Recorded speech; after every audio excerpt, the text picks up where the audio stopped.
Ready হয়ে গেল আমার সুজির চষি পিঠে। তোমরা দেখছো জলির রান্নাঘর। আজকে আমি একটা পিঠে তৈরি করে দেখাবো, সেটা হচ্ছে সুজির চষি পিঠে। চষি সাধারণত চালের গুঁড়ি দিয়ে তৈরি হয়, আমি এটাকে তৈরি করব হচ্ছে সুজি দিয়ে। তা চলো আমি কি কি দিয়ে তৈরি করছি সেটা করতে করতেই তোমাদের দেখাবো। গ্যাসে কড়াই বসিয়ে দিয়েছি, এবার একটু সুজি ভেজে নেব। সুজিটা হালকা ভেজে নেব।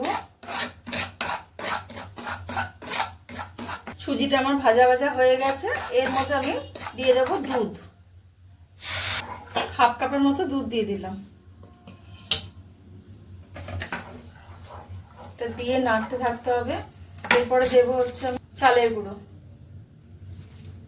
2 চামচের মতো চালের গুঁড়ো, 2 থেকে 2.5 চামচ চালের গুঁড়ো দিয়েছি।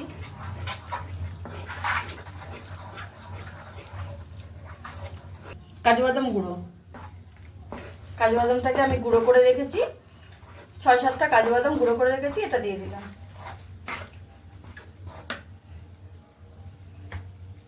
এরপর দেবো একটু খোয়া ক্ষীর,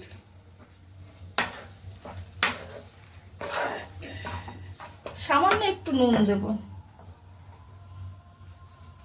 চালের গুঁড়ি দিয়ে চষি তো সবাই খেয়েছে, এটা একটু করে খেয়ে দেখা যাক কিরকম হয়, নতুনত্ব। এবার দেবো একটু ঘি। চষির জন্য ডোটা কিন্তু আমার তৈরি হয়ে গেল। এবার আমি এটা নামিয়ে নেব। আমার ডোটা মেখে নেব একটু। গরম গরম অবস্থায় চষিটা কাটতে হবে। এরপর চালের গুঁড়ি ছড়িয়ে দিই, একটুখানি নিয়ে এটা ঢাকা দিয়ে দেবো। এদিকে চষিটা কেটে নিচ্ছি।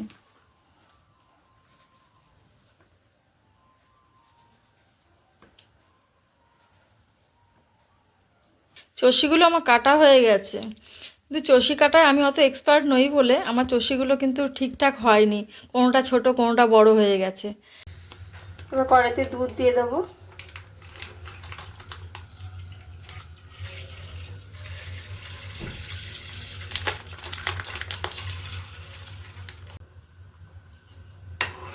আমার চষি অনুযায়ী আমি 500 দুধ নিয়েছি, ঠিক আছে। এরপর আমি এখানে গুড় দিয়ে দেবো। তবে গুড় দেওয়ার আগে আমি তোমাদের সঙ্গে একটা ছোট্ট টিপস শেয়ার করছি। অনেক সময় দেখা যায় দুধের মধ্যে গুড় দিলে দুধটা কেটে ওঠে। তার জন্য কি করতে হবে, আগে একটু অল্প একটু চিনি দিয়ে দিলে পরে তাহলে আর গুড়টা কাটার ভয় থাকে না। দিয়ে দিলাম চিনি, এবার দিয়ে দেবো গুড়।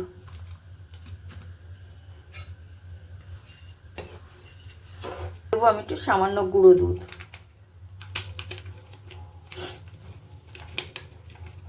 গাঢ় হওয়ার জন্য দিয়ে দিলাম একটু সামান্য গুঁড়ো দুধ। এরপরে দিয়ে দেবো আস্তে আস্তে করে চষিগুলো।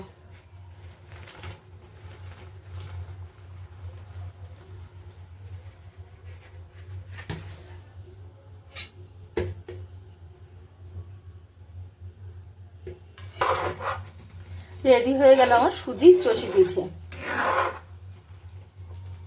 রেডি হয়ে গেল আমার সুজির চষি পিঠে।